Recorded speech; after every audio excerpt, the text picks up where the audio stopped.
It's great. Okay, we're live. Yoo-hoo. Last dev call of 2014, everyone. Hi, Right? Sylvain. Sylvain. I Hi. always like how Sylvain sort of leans in sideways into his camera.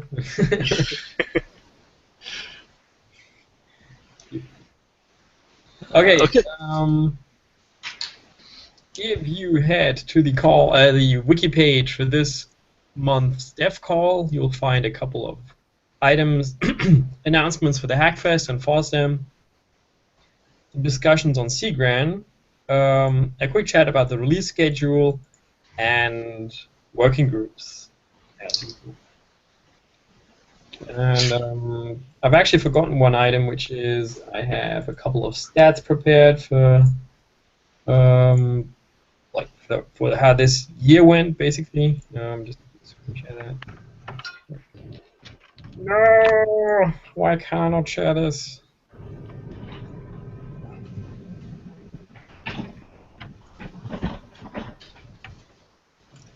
Ah, sorry.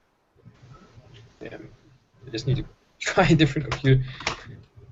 I already logged in twice to increase the chances of me being able to screen share.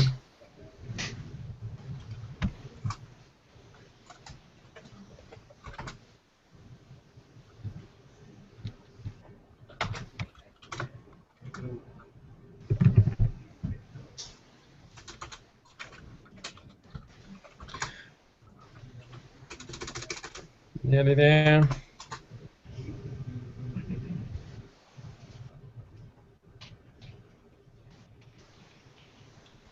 Okay.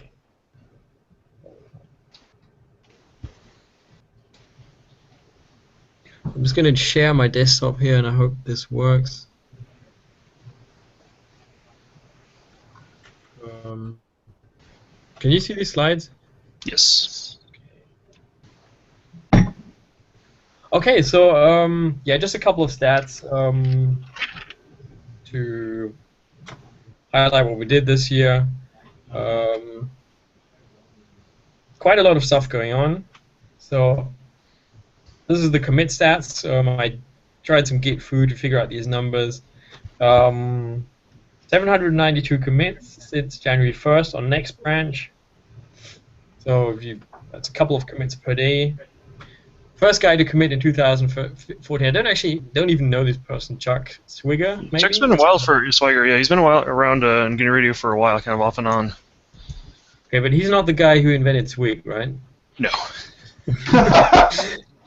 Yeah. Okay, that makes him much more sympathetic. But I think 59 different committers. That was an estimation, an estimate of mine. I'm entirely sure if this number is correct. That's pretty good for an open source project of our size. I'm quite happy about that. But it's still pretty tough, obviously, which is also normal. Like Tom has way more commits than the rest of us, which is not surprising, I guess. And we had 6 releases, which is less than we had in 2013, which was pretty crazy. This is actually 3.7 is actually that was from the old slides. Forget that. Yeah, because this year was actually much calmer in that respect, and I think everyone was happy about that because last year we just, we broke everything. We kept releasing stuff, and I think this is so having less releases. I think that's a good thing, and 6 is a release every 2 months on average. Although this also counts the bug fix releases. But I think it's a good sign because it means that we're sort of coming to a point where things are stabilizing. And there's actually a website called OpenHub which plot these things, and I just grabbed some of these graphs to show what we've got going on. So first of all, the issue tracker. Those numbers are very similar to what we had last year. So we have 114 issues were created in 2014, but that includes bogus ones as well. But that's pretty similar to what we had in 2013, and 32 issues still open. But that includes like stuff that's been open forever, like Python 3 support. And if you have a look at our code base, you can see it's not actually grown massively. Um, the lines sort of go up. And this top line, I don't know if you can actually make that out, is XML, which has exploded. There's actually no more lines of XML than there are Nobody lines went of to that code. except Julian was here. And Jose. No, Jose didn't go. That No, makes Jose did go. Yeah, so Julian and Jose made it. But I guess Ben. Jonathan So Ben, you and Allen. might want to mute yourself. I'll mute him. Yeah, I don't know. Yeah, he was presented. Yeah, so I thought this was interesting. We now have more XML in there than C++, and tons of other stuff. So this is all on openhub.net. You can grab these numbers for yourself. Quite interesting what's going on. And this is funny. Like, I thought this was funny. Like, the top left box is sort of an auto-generated description of our activity. And decreasing year-over-year commits because we had this massive amount of commits last year, or like the years before. So in 2000, like this spike in the bottom right is, I think, April or March or May 2013, which had something like, I don't know, 39 commits. No, wait, 339 commits in 1 month. And I'm actually surprised that you guys were able to keep up with the with the pull request queues. But I like this is a well documented source code and mature code base. And yeah, I think this is a pat on the shoulder from this random website called OpenHub.net. We had a couple of hack fests, and this is really cool because they're sort of starting to branch out. Like, it used to be this very elite one thing per year hack fest. Now we had hack fests in EU and in the US with different people coming, and the EU thing is going on with the Delft Hack Fest next year, which we're going to talk about in a sec. We kind of hacked after GRCon, but I sort of put this here in brackets because it wasn't really a full hack fest. Neither was the post WSR thing, which was 2 days, I think. But still, it was like 2.5 days. Yeah, it wasn't bad. It was stuff happened. Yeah. And the conference, of course. So biggest conference ever in DC last September. I forgot to pull up the actual numbers, but it was more than 120 participants. I think we topped out around 160. Oh wow! Yeah, I think way our off. biggest was Yeah. whenever he was actually there. Yeah. And while there's small things, small items that we know we can improve with the conference, I at least, but I think all of us are pretty happy with how it went.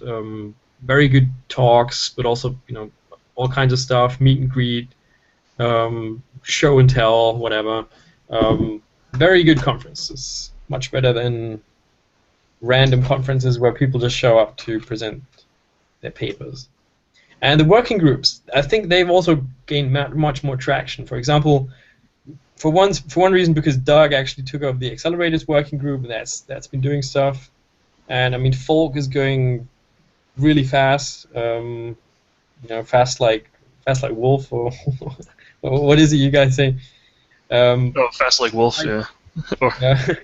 Might become its own project. The GNU Radio Companion, a lot of stuff going on there. So I think we've had more changes this year in GRC than we've had in the last 3.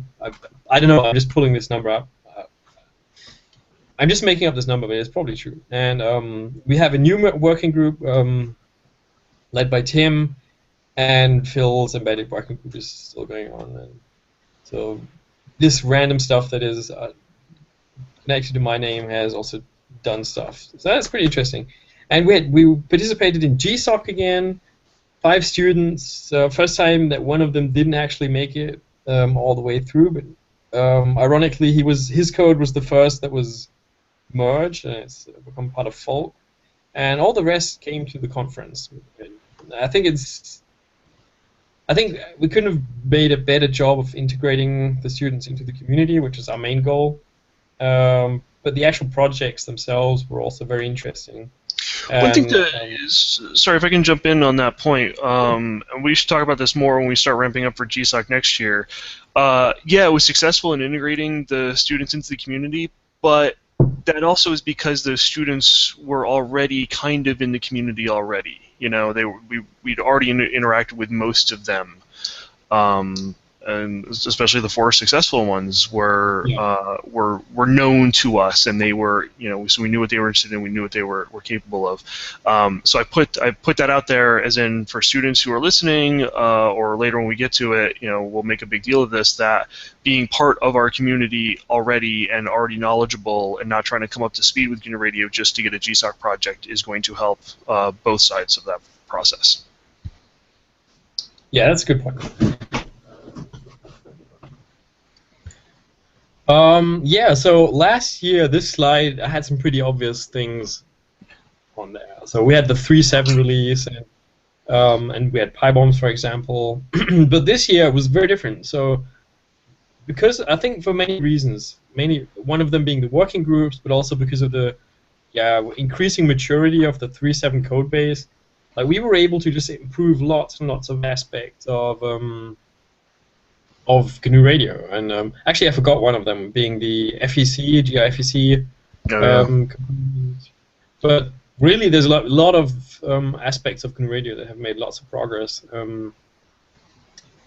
Yeah, so GNU Radio Companion, the Qt stuff, as I already mentioned, Folk. GNU Radio Conference sped up the tag stream blocks.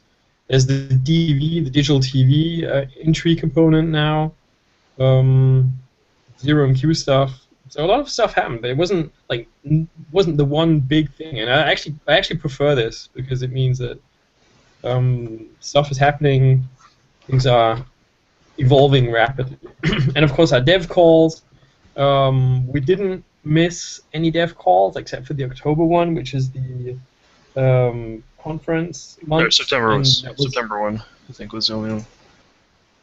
Oh yeah, okay. So we missed the one. Okay, yeah. But we did that on because we didn't want to get too much of a good thing, and all of these calls are on. You can find them on YouTube. And it's interesting who joins these calls as usual. So just have a look at who's down there, as Europeans and Americans mainly.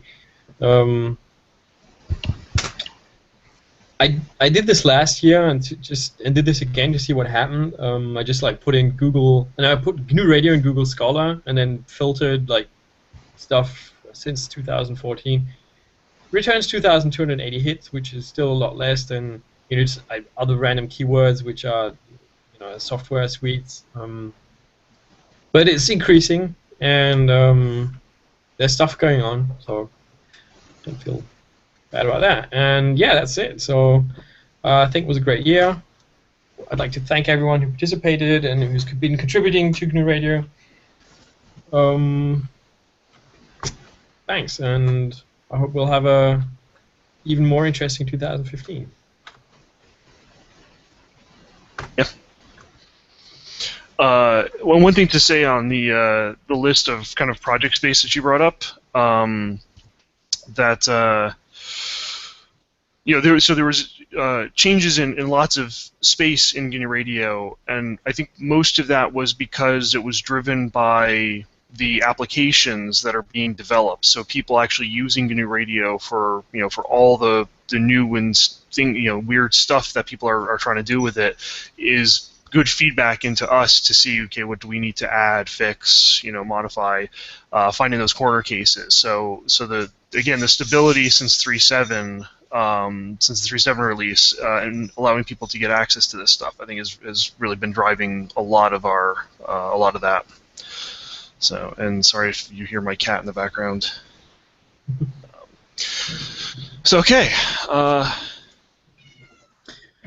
Yeah, I mean, just to pick that up and emphasize it, last month's dev call, we talked about how we were going to focus on improving the actual digital modulation and packet transmission capabilities of GNU Radio, and that we're going to need lots of people actually building applications to see how that's going. And basically, that's what you said, and projecting it into the future.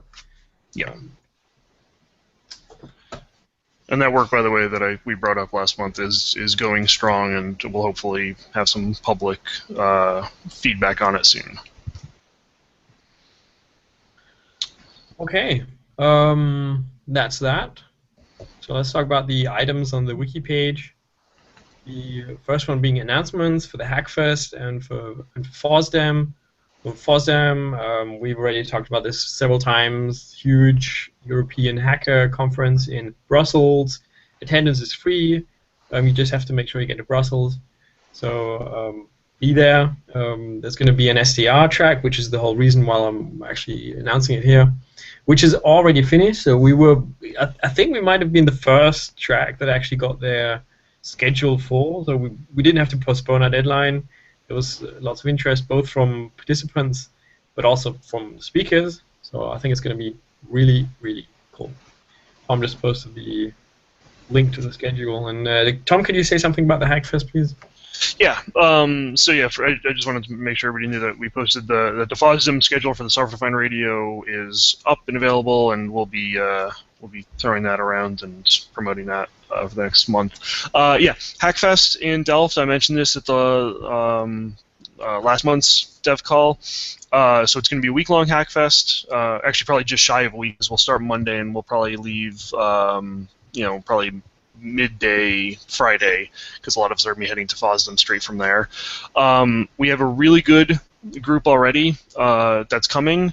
We do still have a couple more, like we can fit in a couple more people who want to come. So if you've not expressly told me that you can make it, try to figure that out and let me know soon, so we can make sure that we get everybody who wants to come.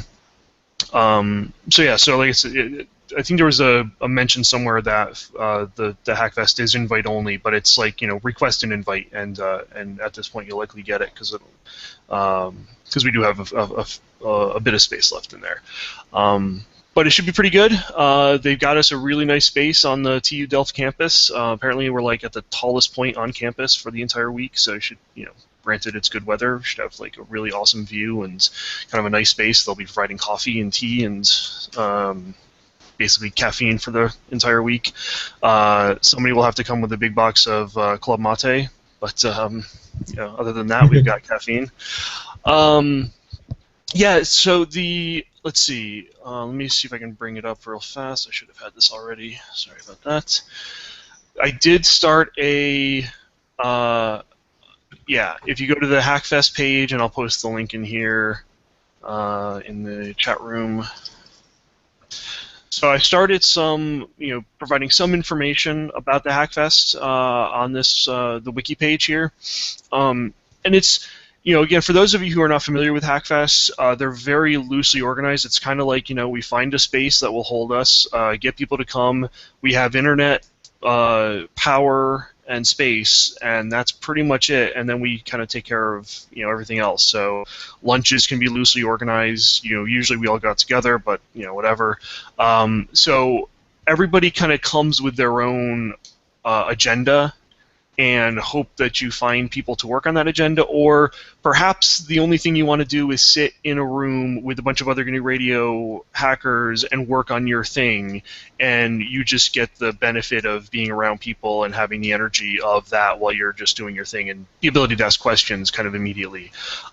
So as very loosely organized. I did start putting down a couple of proposed projects, so if people want to add to that, just to give everybody an idea of what things they might, if they don't have an idea of their own, or if they don't know what they want to work on, just to expose you to some of the projects that the rest of us will be bringing with us.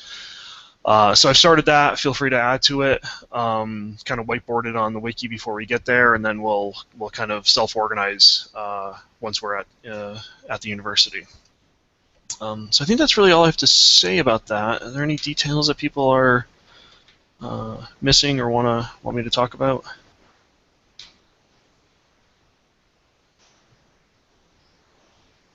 All right.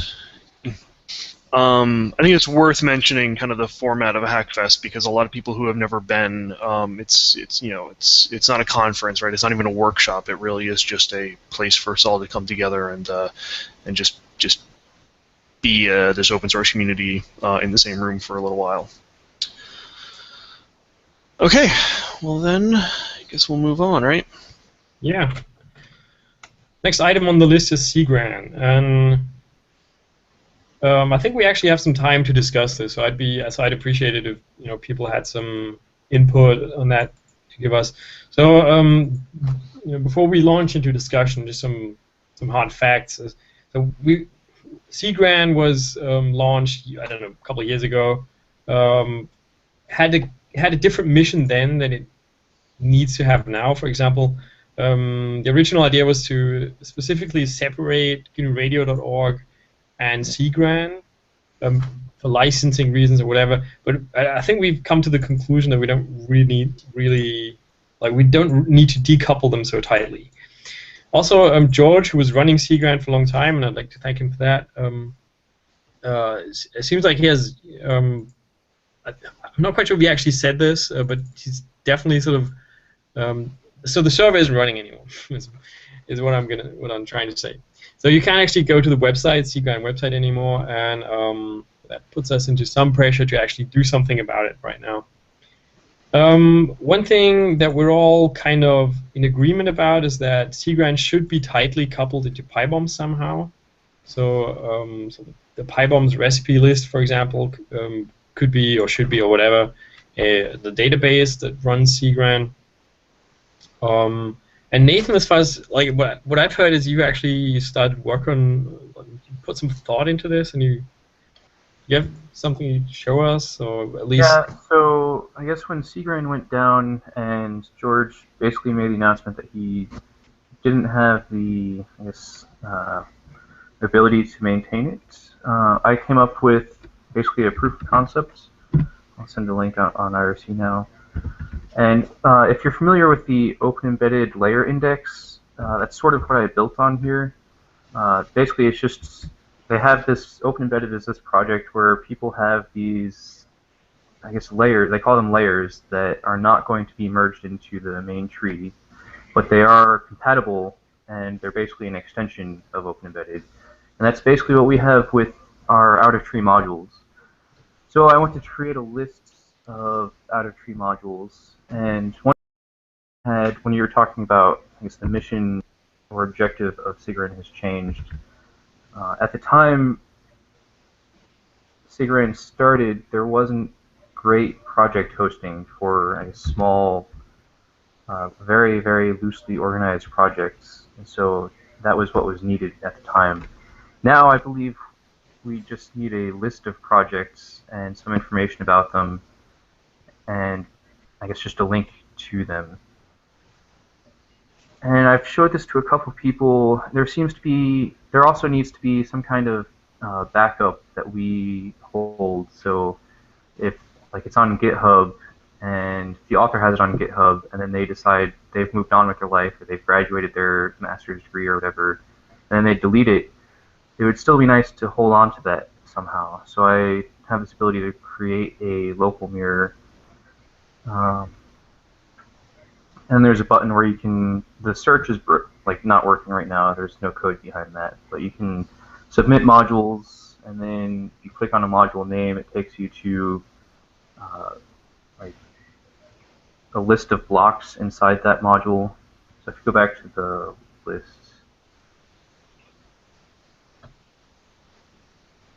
if you click on any of these modules, it should show you a list of all the blocks in there, and if you mouse over them, you get some information on the right side.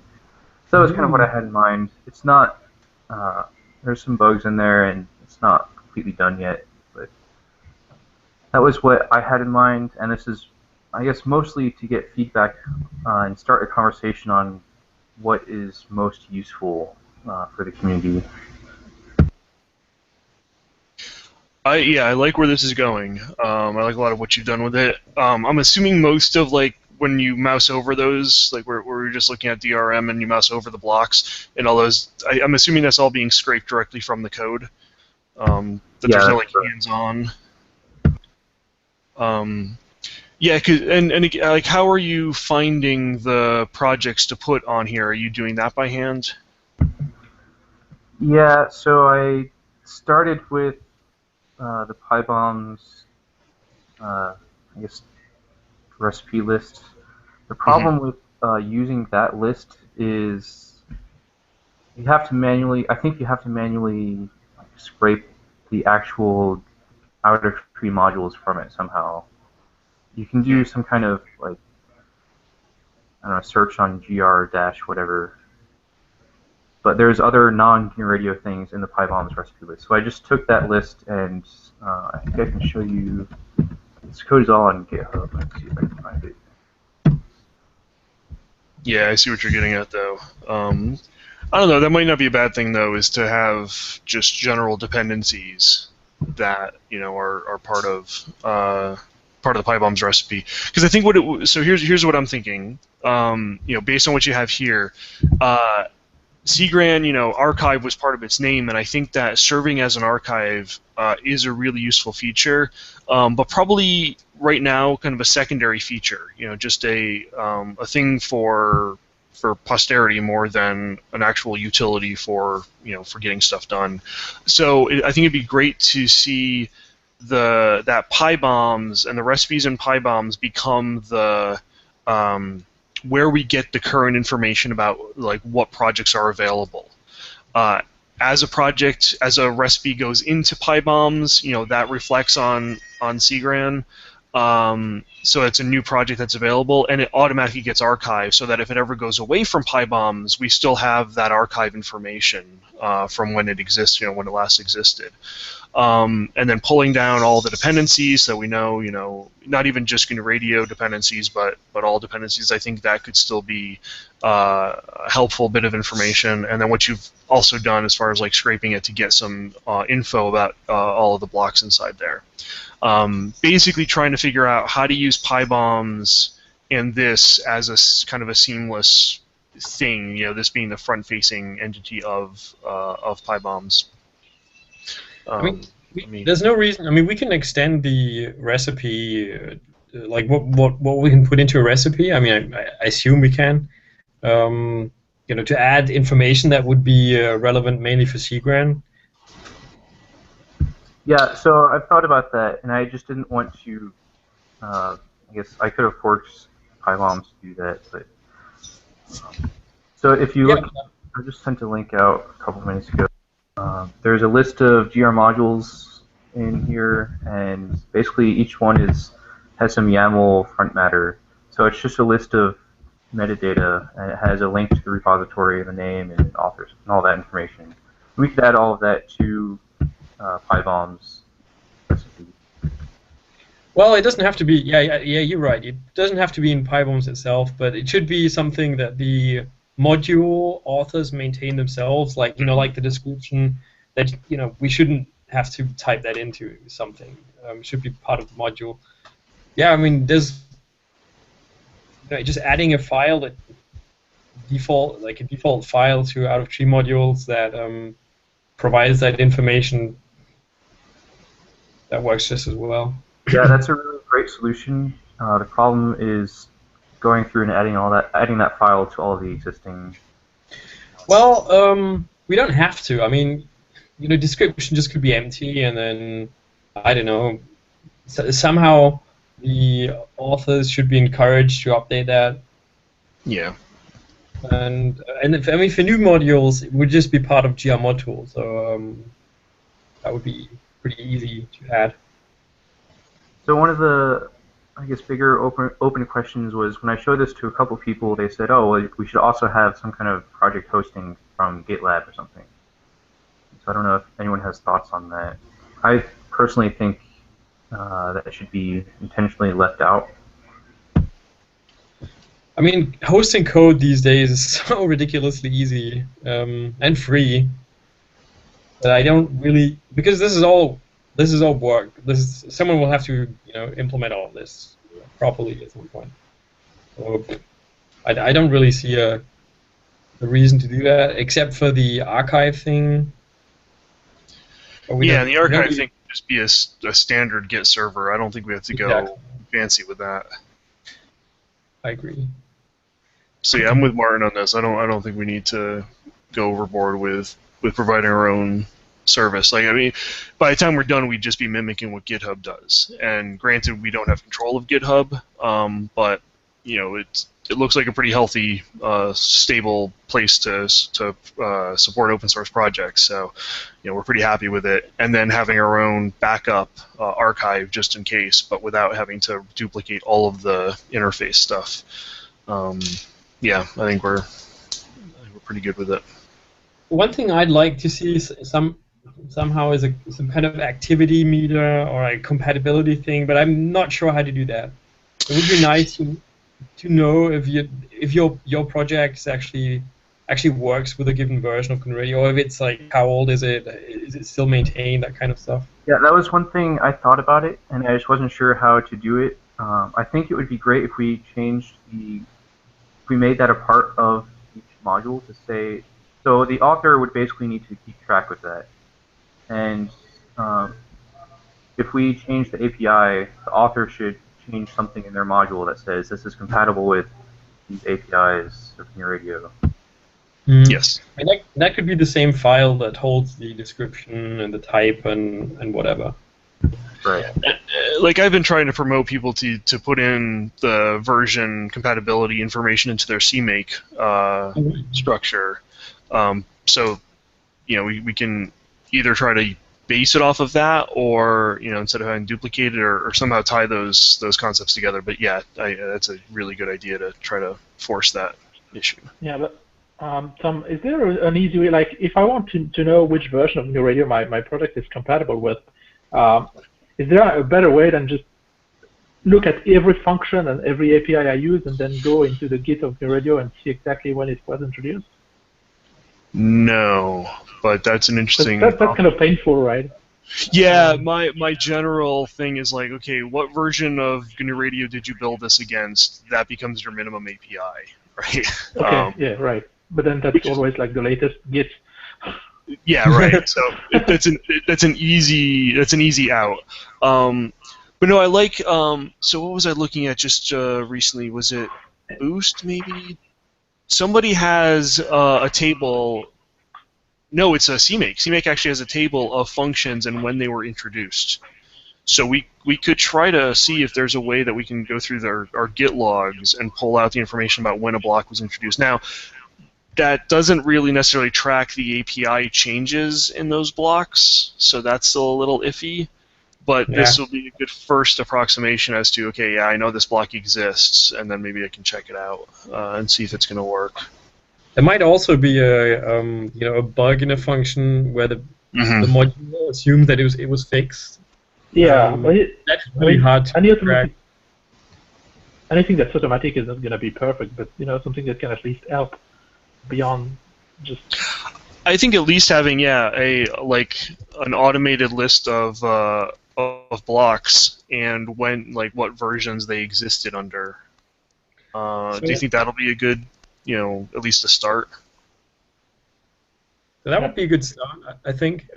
Boost does not have that, and No, it's CMake. I was looking back. It's actually a CMake thing. No, but I wish Boost had that, because with Boost I have that exact problem a lot, where I want to know what is does this work with that version, and so on and so on. And what I usually do is I use the oldest Boost version that I'm claiming works. I always use that manual.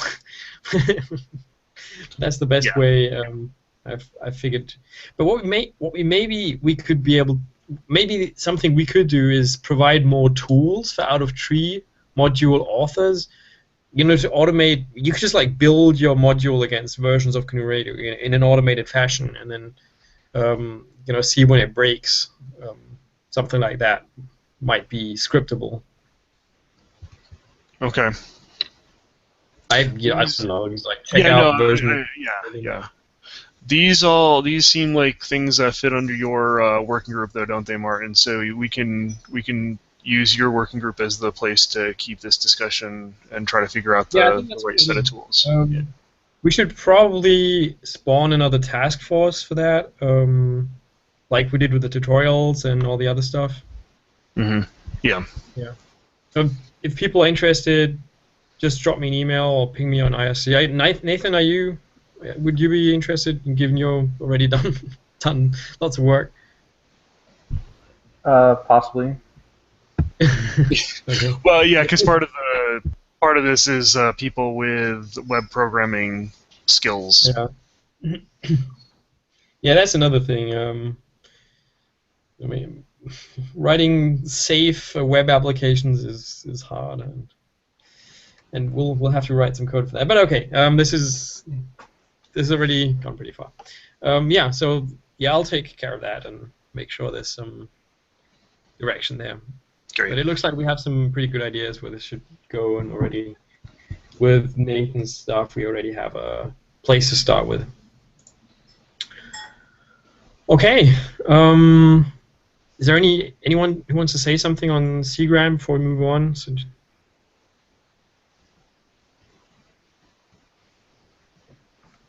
yeah, I was just wondering if support for other hosting should be a concern at all or not. Yeah, so I was thinking about that when Nathan was talking, because again, right now it's off of his stuff. I guess it's your server, Nathan, wherever it may be. GNU Radio can probably take ownership of that, and just have another server that we host and maintain somewhere, or you could even be part of GNURadio.org server already. Because just holding the Git archives is probably not a huge deal. I would expect, in fact, like looking at Nathan's page, his the page there actually had. Sorry, let me pull it up again. The repo, yeah, author repository, and then the Cgram mirror. And again, like I said, I think the Cgram mirror is probably we probably want to push that underneath a little bit. So maybe there's a page specifically like, okay, give me all of the mirrors for this, but it doesn't have to be like the first front-facing thing, which would also clear up a lot of space that we have on the front page. So I don't expect there to be a huge amount of traffic, and Git repos tend not to be gigantic. So I don't really see that as adding too much to our burden, but we still have to think about that in the end. Yeah. I think you misunderstood me. I was more thinking along the way of if we want to add out of tree project that happens to be hosted on SVN or Mercurial or something like that. Gotcha. Well, the prototype. I mean, with Git, we could do the mirror in Git because Git can clone SVN and can clone Mercurial. Yeah. And PyBombs handles those. It's a separate type of install structure.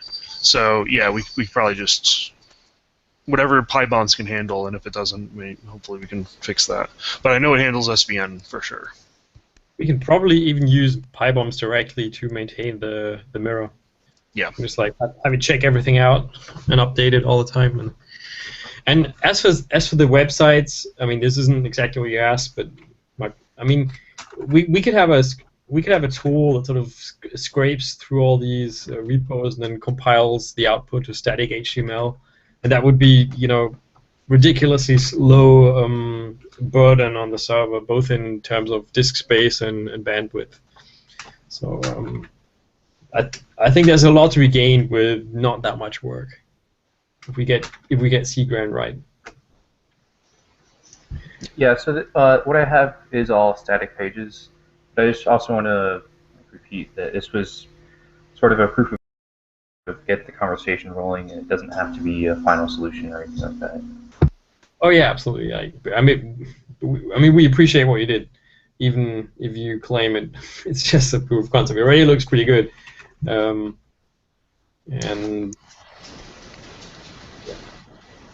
yeah. Okay, I think we've had enough on that. Okay, so I'll be asking around for help, but let's talk about our release. It's not around. Yeah, sorry, you dropped out for a second there. Yeah, so I'll just speak on this. We had informally put a code freeze starting on December 21st for the 3.7.6 release. I have actually made that basically official. There's a news posting on GNURadio.org about it. We're doing a feature freeze basically on 3.7.6, so no new features are going to go into the master branch until the 3.7.6 release. We will still, of course, be doing bug and patches to existing stuff. So this is kind of the warning to get any features that you might be working on in before then. Of course, that means that Jonathan and I have to merge them, but we'll take that into account when we do stuff. And then from then on until the 376, we'll only be accepting patches and bug fixes. The 376 actual release date, we don't have a release date for it, but it's going to be early January. So expect first, probably more like second week of January. We should have the version release, and then go back to your normal hacking mode for a while at least. So I think that's all I really wanted to say about that. I guess the other thing too is that yes, I am going to try to be better about announcing code freezes and having windows of this sort, so that we can have features go in, give it a couple weeks of testing before we put them into an actual release. So that's something that we will try to continue in the future.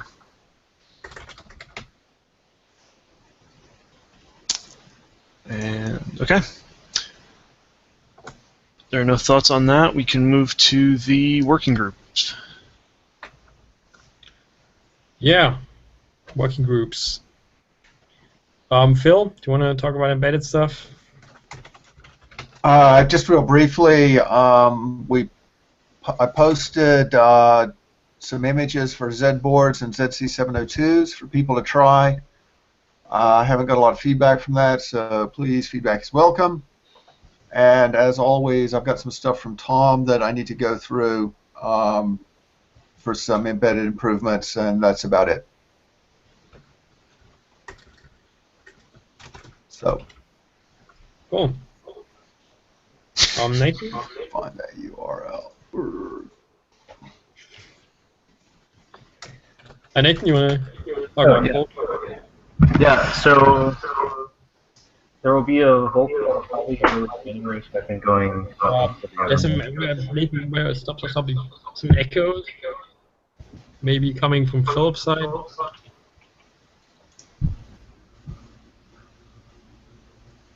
Okay, try again. Yeah, so I've been having a call about once every other month, so that'll be January sometime on the schedule, and so look forward to that. I'll send out some scheduling reminders early January. So since the past month, I guess we've had a Volk in its own repo. It started out as just to sort of play around with the submodule idea, but at this point, that repo is kind of diverged a reasonable amount from GNU Radio's Volk. So I'm not really sure what we'll do with that. But there's some work on fixed point kernels, and I've been sort of redoing some of the QA stuff to add some features that have been needed for a while.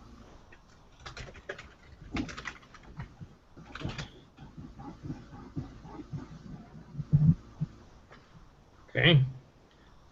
So Tim isn't around. Tom, do you have something about his stuff? Tim, no, we haven't really talked in detail too much about his stuff. The work that I've been pursuing myself, I think, relates to it. Where as I mentioned this last call, where I'm trying to improve the ability to do packet-based and burst, especially based communications. So I've gotten a pretty decent distance on that. Things are looking pretty good.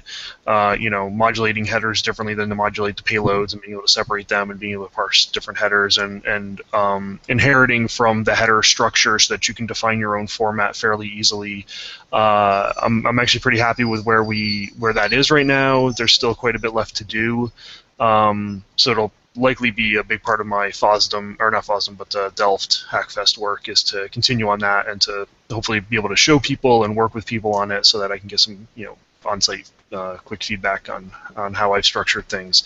But so that all fits under the functional architecture, because it deals with, okay, when do we use tag streams, when do we use PDUs in this, and message passing in this for all of this. But yeah, I'm pretty happy with where we are, and that should be folded back in over the next couple months. That's, I think, all we've done on that front for a bit. Okay. So from my side, there hasn't been much going on. The tutorials group is basically finished. Doug and Sebastian actually wrote us an email saying they couldn't make it. Doug is going to schedule a follow-up call to go over open issues. And if he's numbered the issues, I don't know what they mean. Apparently, Doug's group and Nathan's group have been working together closely, which is good, which is what we want. And Sebastian, the stuff's been going on. So the whole generator stuff, which I can't explain well enough to justify doing it here. So Sebastian's been cleaning up lots of GRC, and a lot of the stuff you won't actually be seeing if you just use the UI. But the domain thing is coming. So the domain thing allows us to put blocks into different domains. So what we want to use that for is, or at least the first thing we want to use it for is RFNOC, where there's blocks in the RFNOC domain, and then blocks in the radio domain. When you connect like blocks from the radio domain to a block from the RFNOC domain, it'll set up a transport, and if you connect two blocks within the RFNOC domain, it'll set up FPGA stuff. And so what we want to do is we want to fold back the RFNOC GNU radio branch into the regular GNU radio branch, and Sebastian's work is basically the key for doing that. And also there's been work on the Qt port of GRC. If you want to join the efforts, if you like hacking Qt, I guess Seth and Sebastian won't be unhappy about that. And there's also a branch on the GRC WG repo that you can check out. It's called GRC Qt, I think. So you'll find it immediately. Okay, that's all I have from the working groups.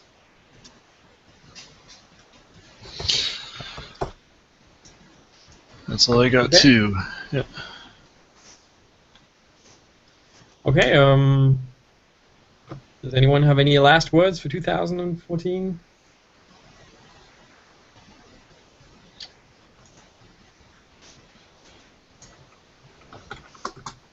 All right, sounds good. Okay, so the next call will be January. Let me think. January 16th. Yeah, that works. January 16th. There is still 2 weeks before 15th. FOSDEM. January 15th. Oh, it's my birthday. Oh yeah, January 15th. Yeah, will be the next call. I'll be sending out the invite through the G+ page. Yeah, thanks for joining, everyone. See you next year. Bye. Thanks, guys. Bye. See you.